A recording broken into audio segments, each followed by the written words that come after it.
Hi అండి, welcome to బెంగళూరులో కోనసీమ పిల్ల వ్లాగ్.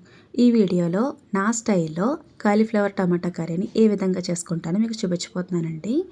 నేను ఫస్ట్ అయితే చిన్న అల్లం ముక్క అలాగే 4 రెప్పలు ఎల్లుల్లిపాయలు వేసి రోట్లో దంచుకొని అయితే పక్కనైతే పెట్టుకున్నానండి. ఆనియన్స్ అవి కూడా కట్ చేసుకొని పక్కన పెట్టేసుకున్నానండి. నేను ఒక కాలీఫ్లవర్ని అయితే తీసుకున్నానండి. దీన్నైతే మంచిగా వలుచుకొని అయితే పక్కన పెట్టుకోవాలండి. ఇవి చూసుకోవాలండి, ఇందులో పురుగులు ఉంటాయి. నేనైతే చన్నీటిలో కొంచెం ఉప్పు వేసి ఒక 10 నిమిషాలు అయితే నానబెట్టుకొని తర్వాత 2-3 సార్లు నార్మల్ వాటర్తో అయితే కడిగేసానండి.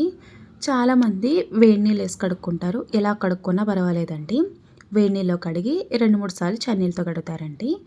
ఇప్పుడు స్టవ్ మీద బాండి పెట్టుకొని కొంచెం తగినంత నూనె వేసుకొని నూనె వేడెక్కిన తర్వాత ఉల్లిపాయలు పచ్చిమిర్చి నేనైతే వేసుకున్నానండి.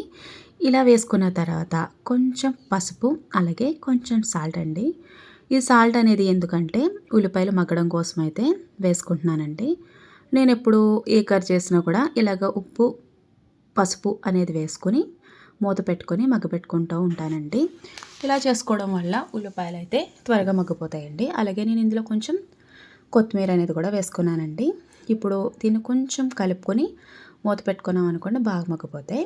ఉల్లిపాయలు బాగా మగ్గాయండి. ఇప్పుడు నేను ఇందులో టమోటాలు అయితే వేసుకున్నానండి. పెద్ద సైజ్ టమోటాలు ఒకటి వేసుకుంటే చాలండి. నేను చిన్నవి 3 వేసుకున్నానండి. అలాగే ఇందాక నేను దంచుకున్న అల్లం వెల్లుల్లి పేస్ట్ అయితే ఇందులో అయితే వేసేసుకుంటున్నానండి. ఇది వేసుకున్న తర్వాత బాగా కలుపుకొని ఒక 2 నిమిషాలు ఉంచుకుంటే అల్లం వెల్లుల్లి పేస్ట్ పచ్చివాసన అయితే పోతుందండి. నేను ఎప్పుడు కర్రీ చేసుకున్నా కూడా అల్లం వెల్లుల్లి పేస్ట్ అప్పటికప్పుడే ఆడుకుంటానండి. మిక్సీలో వేస్తేనేమో ఎక్కువ ఉంటే వేస్తానండి, తక్కువ ఉంటే మాత్రం ఇలాగా రోట్లో అయితే దంచేసుకుంటానండి. ఇదైతే అయిపోయిందండి. ఇప్పుడు కొంచెం బాగా కలుపుకొని కాలీఫ్లవర్ని అయితే వేసేసుకుంటున్నానండి. నేనైతే వాటర్లో ఉంచేసుకున్నానండి. ఇలా వాటర్లో ఏమి ఉంచుకోవాల్సిన లేదండి. వాటర్లోంచి తీసుకొని వేరే దాంట్లో వేసేసుకోవచ్చు అనమాట. ఇప్పుడు దీన్ని బాగా కలుపుకొని ఒక్క 2 నిమిషాలు మూత పెట్టుకున్నాం అనుకోండి, దీనికి పచ్చివాసన అనేది పోతుందనమాట. కాలీఫ్లవర్కి అలాగే చిక్కుడుకాయలకి పచ్చివాసన అనేది ఎక్కువగా ఉంటుందండి. ఇలాగా మనం ఆనియన్స్లో మగ్గపెట్టుకుంటే మాత్రం పచ్చివాసన అనేది పోతుందండి. ఇవే కాదండి, ఏ కర్రీ చేసినా ఇలా చేసుకుంటే పచ్చివాసన ఉండదండి. అలాగే నేను ఒక స్పూన్ కారం అయితే వేసుకున్నానండి. నేను 3 పచ్చిమిరపకాయలు వేసానండి. కారం ఎక్కువగా ఉంటుందని ఒక స్పూన్ మాత్రమే వేసుకున్నాను.